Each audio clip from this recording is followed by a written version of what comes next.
Greetings, everyone. I'm Larry Williams, the Director of the Center for the Advancement of Research Methods and Analysis, or CARMA, here at Virginia Commonwealth University, and I'm glad to welcome you to another one of our segments of Meet the Methodologist. And today we're going to be having an informal chat with Adam Meade, Dan Ganster, and Howard Weiss. And these fellows are here to give lectures on research methods topics as part of our CARMA Consortium webcast program. So Adam, Dan, and Howard, welcome.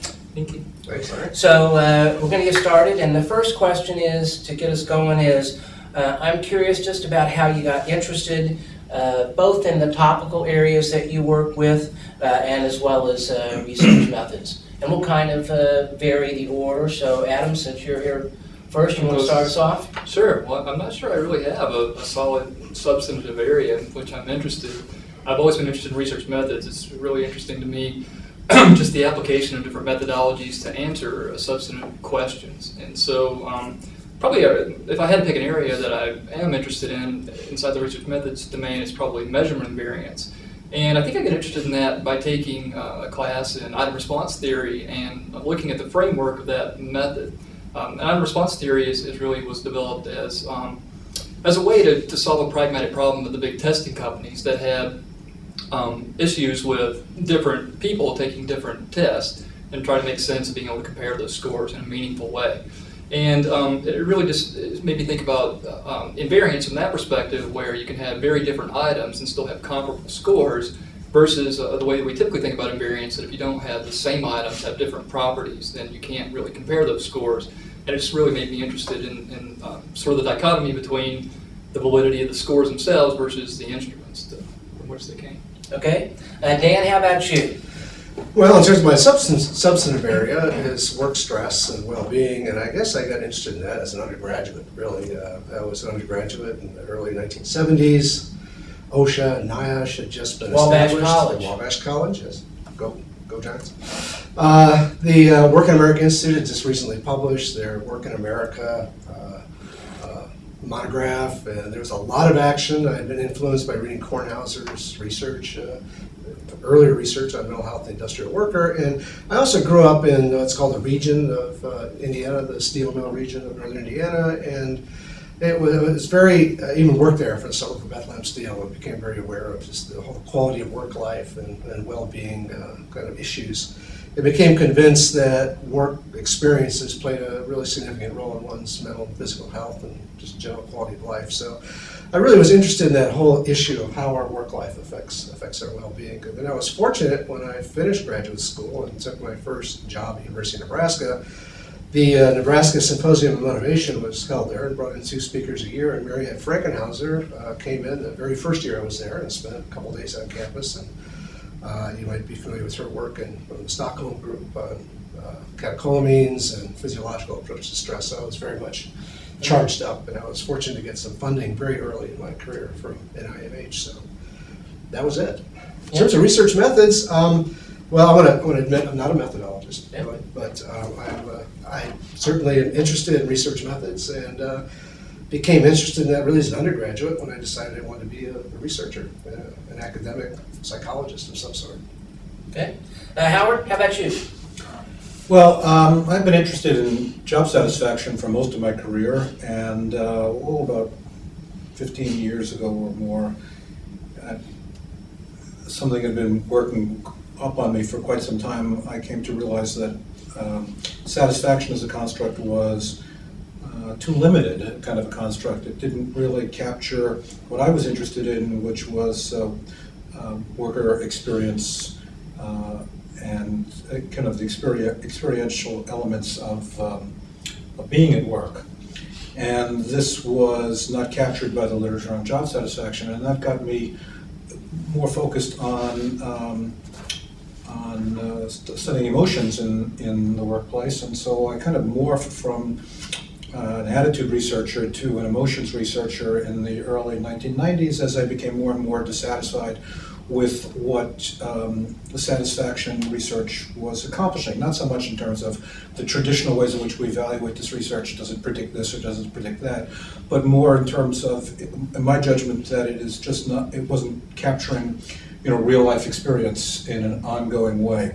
And I was looking for more momentary, episodic, experiential approach to understanding people at work. I'm also not a methodologist. You must be, get finished with all the methodologists. CARMA's gone through all the real methodologists. I picked up Dan and I, but I needed my research research method I'm going to talk about today, being the ESM, or ecological momentary assessment, EMA, came from a need to have a method that captured ongoing real-time experiences in work settings. This was a natural method that had been used for a little bit of time in the area of subjective well-being and stress and so on. And so it was natural for me to move in and develop some expertise in that area, which we did. Okay, I'm interested in, if you reflect back on your graduate training, whether you had a favorite research methods course, and if so, why was that particular one your favorite? Dan, would you get us started? Well, my favorite course was one that Howard taught, yeah. Social Influence Processes and Organization. So it technically wasn't a research methods course. Howard was on my committee as a pass. Finally, I get it. Well, I guess, I had statistics and experimental design from Ben Weiner, multivariate with Peter Schoeneman. These are great names, in the field. And laboratory research methods with Howard Fromkin. At the time, we'd written the chapter on that. And but I think my most useful course from a methodology perspective was a topical seminar taught by Gene Stone Romero. That was really just, we read a few articles every week and critiqued them. And I think over the course of those 3 or 4 months, I think really everybody in that course sort of noticed that the development, their ability to critique and pick apart a study, not just in a trivial way, but in a really fundamental way. It's really ask fundamental questions about research and think about methodology in a real useful way. I just found that was a very useful experience. Okay. Howard, how about you? I was a grad student at NYU and received my degree from Ray Katzell. And interestingly, at NYU, we didn't have any real methods courses. Methods was kind of infused in each of the courses, the content courses that we took. But we did have some statistics courses. I'm making a distinction between methods and statistics. And I was privileged to take statistics from some really terrific teachers. So Jack Cohn taught regression, My hero. and everybody's hero. Yeah. I took a course from Cohn, who just was an amazing teacher. Both took a regression course and a course on power analysis. I took for a while a course from Pedizer on multivariate, and so we were, and I'll say for a while because it relates to the next question. Maybe I can answer the next question as part of this. So Absolutely. My friend Seymour Adler, this is my Pedizer story, and I hope my grad students aren't watching because I already heard this about 20 times. But my friend Seymour Adler is an Orthodox Jew, and he was taking this course from Pedizer, and he couldn't go to the first few classes because they interfered with the High Holy Days. And he asked me if I would sit in, and he told Pedizer I was going to sit in, and Pedizer said fine. And I sat in on the first few classes, and I was just enthralled with this class. And I just kept asking questions and so on. And then when Seymour came back and the holidays were over, I continued to sit in on the class, and I kept asking questions. And about halfway through the class, Pedizer looked at me and said, "Are you registered for this class?" I said, "No, I wasn't." And he said, "Well, then will you please shut up and let the other people who are registered ask the questions?" And so at the break, I was just mortified. And this relates to the next question, which is particular challenges you had in the methods class. And I was just mortified, and I went up to him and I said, "Gee, I'm so sorry," and so on. He said, "Aren't you the person, blah, blah, blah?" And I said, "No, I'm the person you said could sit in for Seymour Adler." And he was so embarrassed, and he felt so bad about it. And he said, "Oh, I'm sorry, I thought you were somebody else that I had talked to, and et cetera, so please stay in the class," and so on. But I never continued the class because I was too embarrassed to go. But I can tell you that in that half of Pedizer's class, I probably learned as much research methods as in 2 full classes from anyone else. Adam, how about you? Sure, I had a couple good classes in graduate school, several actually. Probably my favorites were structural equation modeling and psychometrics with Chuck Lance at University of Georgia. Really great classes. Also an item response theory class there from Gary Lautenschlager, and another item response theory class over in the education department. Were just really great classes. They're not exactly methods. I think psychometrics and methods are very closely related, but not exactly the same. But really enjoyed those classes a lot. Okay. Were there any particular challenges you faced in those classes or in your research methods classes as a grad student? In those classes, not so much, but there are some in trying to, I think, learn about the field. I think research methods is difficult to self-teach, in my opinion. And one thing I found, I still have this problem, is some of the journals out there are just not written at a very readable level. And one of my favorite things about organizational research methods as a journal is that it's not dumbed down at all, but it's without fail written in a easy to digest format, as opposed to, still Psychometrica, it's still maybe 30% of the articles I can actually understand what they're doing. And I think that's a challenge. Some of the writing out there in methods a lot of times doesn't really aspire to be written in a clear, understandable way, accessible way. Yeah. Dan, how about you? Were there any challenges you faced in learning about? I can't really say that there are particularly significant challenges. You have to remember, though, when Howard and I were in graduate school, if you could understand OLS regression, that was the cutting edge of what was being done. And now, of course, there's been an explosion of data analytic techniques. So my challenges have come in the last 30 years after I got my degree, and that is really self-teaching. And that's really what you have to do. I've taken a few workshops and so on. Of course, CARMA is a fantastic resource for that.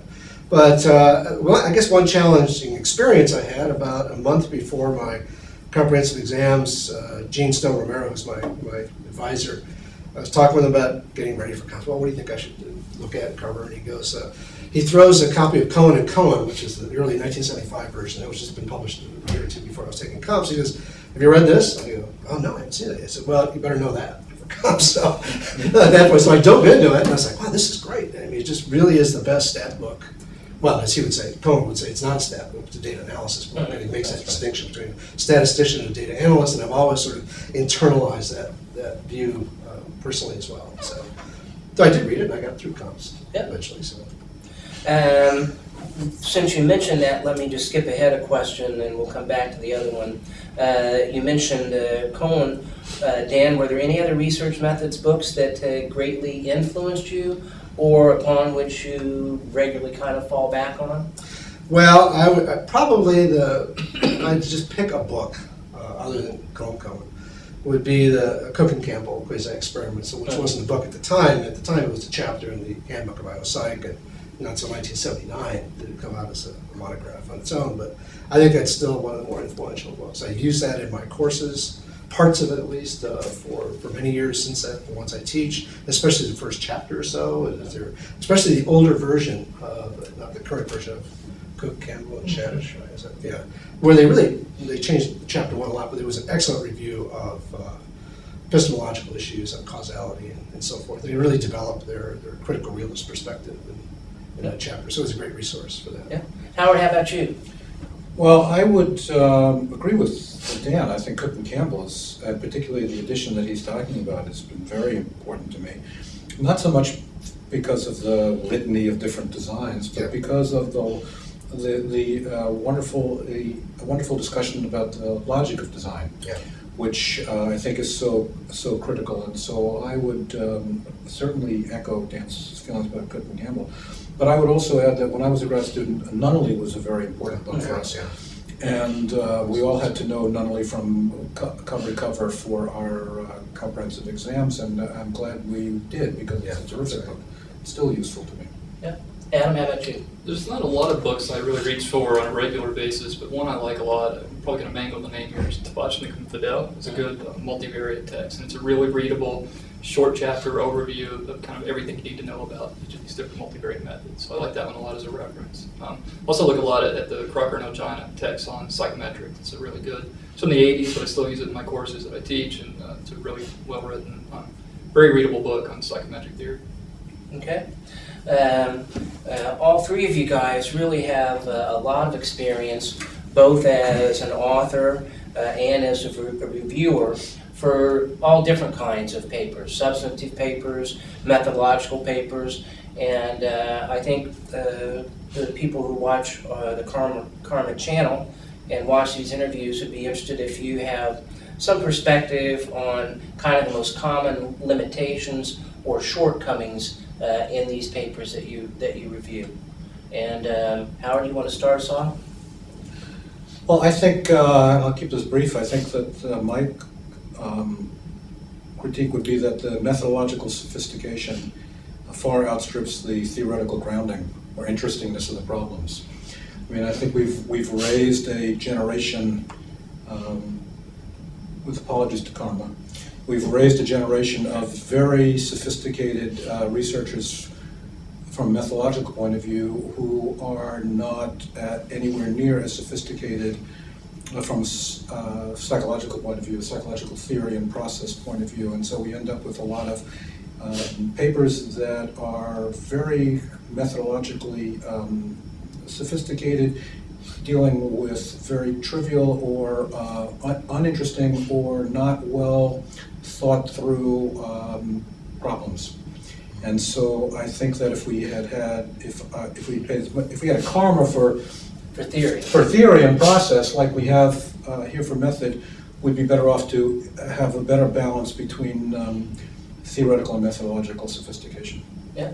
Dan? Well, I put down in my note for that question, number one, pedestrian question. So it's really pretty much what Howard said. These are questions that just are not very interesting. They're not conceptually well developed and thought through. I think it was Stacey Adams who said years ago, said, well, you should ask questions, the answers to which matter. And a lot of these just don't. And I always find it kind of revealing to go back to the discussion section and just kind of read through that, and you'll get that section, implications for management, typically, or something like that, implications for practice. And I'll see things like, well, from now we've learned that we should really try to enrich jobs for people. We should make work interesting, or we should try to reduce role conflict and ambiguity. I said, really, that's what we learned from the study. And two things. One, first of all, the data from the study didn't necessarily support that conclusion, other competing conclusions. And secondly, it's something that we all pretty much have reached a consensus on already, so there really wasn't much being contributed. Yeah. And I think to just dovetail on Howard's notion about theory, I think we had kind of a misguided obsession with theory in a way. I used to call it the academy disease, and the AMJ sort of typified this, and I really agree with Don Hambrick's recent piece. You might be familiar, he wrote last year on our obsession with theory. If you haven't read that, it's a really good piece to read. And I think not that there's anything wrong with theory at all. I mean, theory is very important, but there's so much, that's why I said the misguided obsession is that people want to ask a fairly straightforward question that demands just really good data. And yet, instead of getting good data and just presenting the question as is, they try to gin up these sort of theoretical models. And so it's mostly just a bunch of boxes and arrows. They're not well thought through, but they feel compelled, I have to have a theoretical model, you know. And rather than just ask the question, well, do long work hours hurt work well-being? You know, why would we think it would? And, well, it's pretty easy logic to explain. You don't need a complex theory, but we do need some good data to address that kind of question. Okay, let me just follow up like that. Absolutely. I didn't mean to suggest, and I want to make this clear because I think Dan has stated very well. The issue for me is not so much that we aren't building theories, but that, and I agree entirely with Dan that we'll see these kind of superficial theories, which are essentially just intuition with some boxes of arrows going around them. What I was suggesting was that the research itself is not well grounded in existing basic literature on human behavior, and that I think is the problem, that too much of our research is methodological sophistication thrown at very intuitive and uninteresting questions that are not well grounded in what the basic literature on human behavior has to tell us. That's my point. Yeah, and I would add that I think the bigger problem is the shortcomings or the limitations with the data, and that's the theme of all three of our lectures today as part of the webcast program have to do with measurement, and so I think that's what we're trying to do. Adam, how about you? Well, I would agree with both of the things you guys said. I think a lot of the methodological literature, one of the things we're going to talk about in my talk, for example, is common method variance, which Larry and I we're both interested in. and you read those studies, and there isn't a lot of grounding in what is the psychological process that people engage in responding to survey items. It's all about throwing the CFA or whatever at the question. Same with things like assessment center research. I think you see a lot of that as well. And you fit this model for something that may not even be appropriate for. So I think there is a lack of theory in some of the methodological work. At the same time, I think there's some journals out there and things that have happened over the years where there maybe was an overemphasis of theory. There's some times when you just need a good empirical study to answer a couple of competing methodological type questions. I think there's a need for both those. As far as things I see in my reviews, it's really all over the place. Sometimes it's going beyond the data, making generalizations that you really can't make. Sometimes it's just not a very interesting question to begin with. Probably if I had to think of one thing that might be easily fixed, a lot of times the writing just isn't very good and nothing puts you off quicker as a reviewer than just a poorly written manuscript that looks half-baked. Yeah. All three of you are involved in substantive research, and I'm wondering whether in your own research you kind of encounter some common methodological or analytical problems that you see on a regular basis. Adam, want to start? Sure. Well, I don't really have a lot of substantive stuff that I do. As far as the method stuff, I think a lot of the problems that I run into is accessibility. So one of the things I'm going to talk about in my presentation today is a particular method that I engaged in. And the software, it's literally using 3 or 4 different Fortran-based kind of homegrown programs, and it's almost impossible for somebody out in an organization working in practice to pick this stuff up and run with it. So I think that there are some limitations there, sort of the field as a whole, of just making things accessible, and that of course limits the amount of people researching these things and their knowledge base, things like that. Dan? Well, I guess in one term I would use construct validity is probably one of the biggest problems. In the work stress and well-being area, there's all kinds of measures on the independent and dependent variable side that are not well conceived, not well designed, and there's just huge construct validity issues. People are putting labels on things that we have no basis really for taking this. I think a second thing too is the lack of experimental data, and especially in my area. And if you're doing selection research, it's not a big issue, but if you're doing work stress and well-being research, I think the ultimate question is, how can we intervene in organizations to make a difference in people's lives? And there's almost none of that going on. And the theories that are being tested are not being tested with good randomized designs, and that's really something the field really needs to go to. We need to really put some of these theories to the test. Yep. Howard, how about you? Well, in our work on episodic experiences and momentary experiences within person, the biggest problem we have is data is very messy. When you get out into the field and you give people diaries or you give people Palm Pilots, and sometimes they answer the question, sometimes they don't.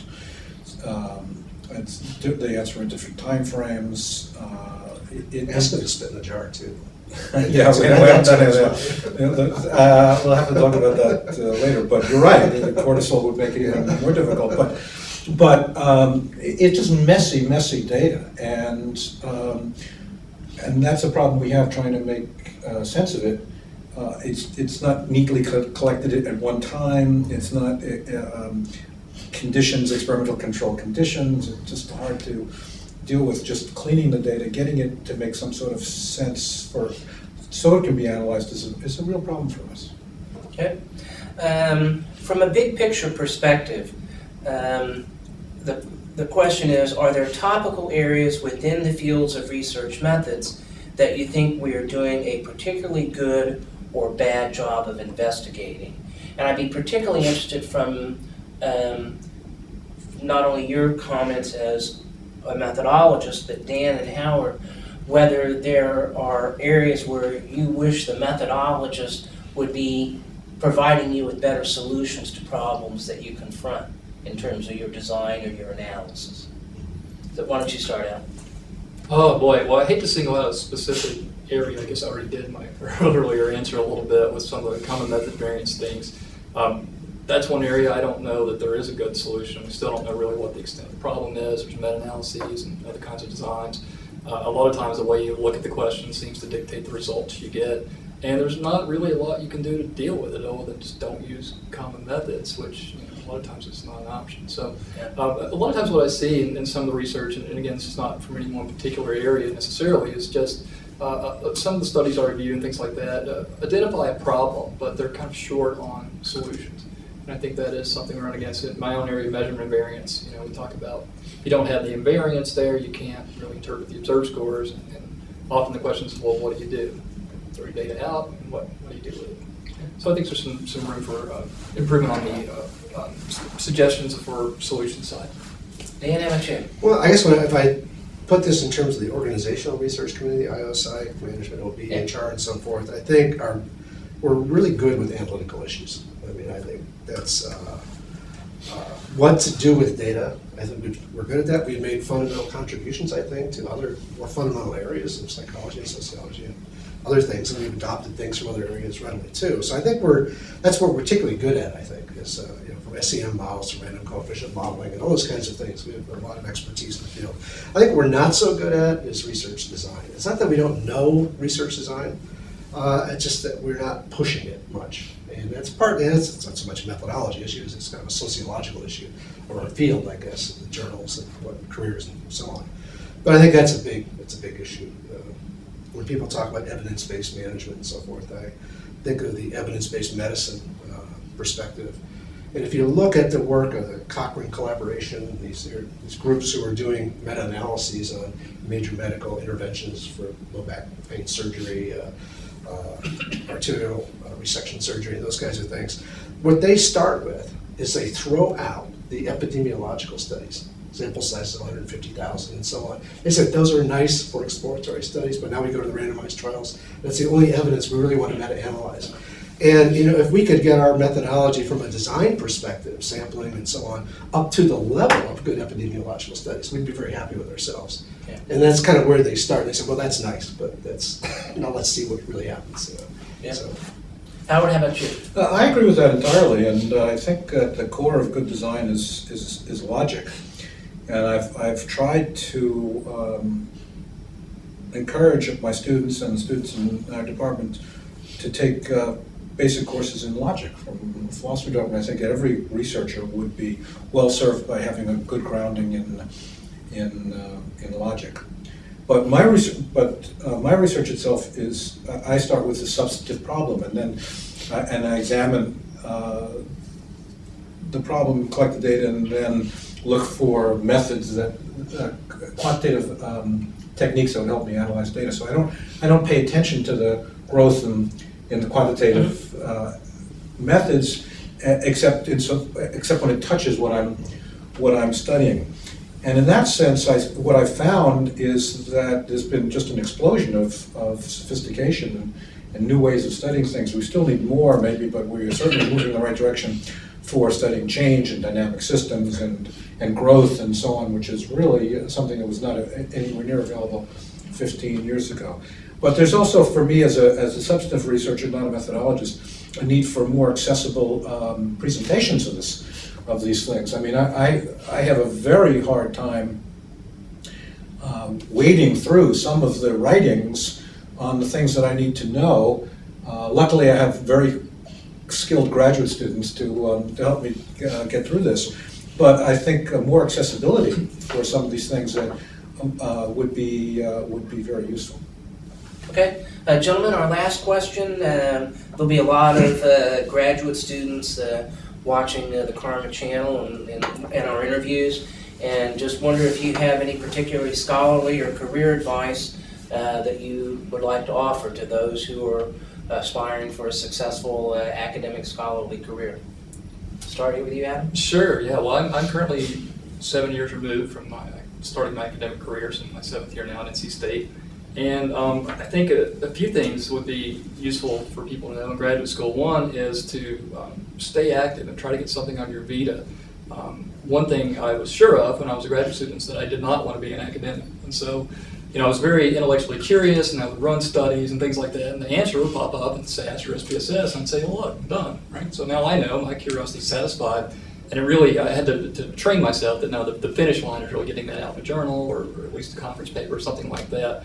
So get things on your vita just in case you decide you get out an applied job and you decide it's not for you, and you're not in bad shape. One thing I would suggest, I came to NC State again with kind of a weak vita, and they took a chance on me.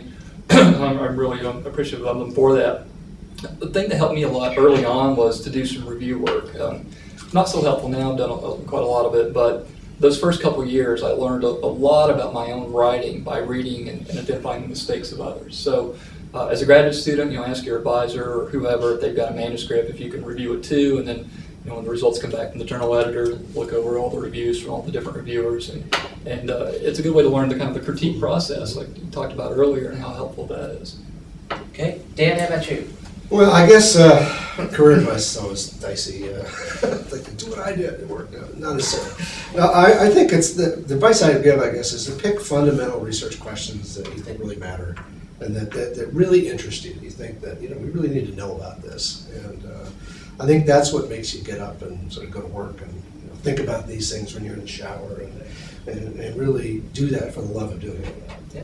It's challenging and frustrating at times, and especially dealing with reviewers who are not so.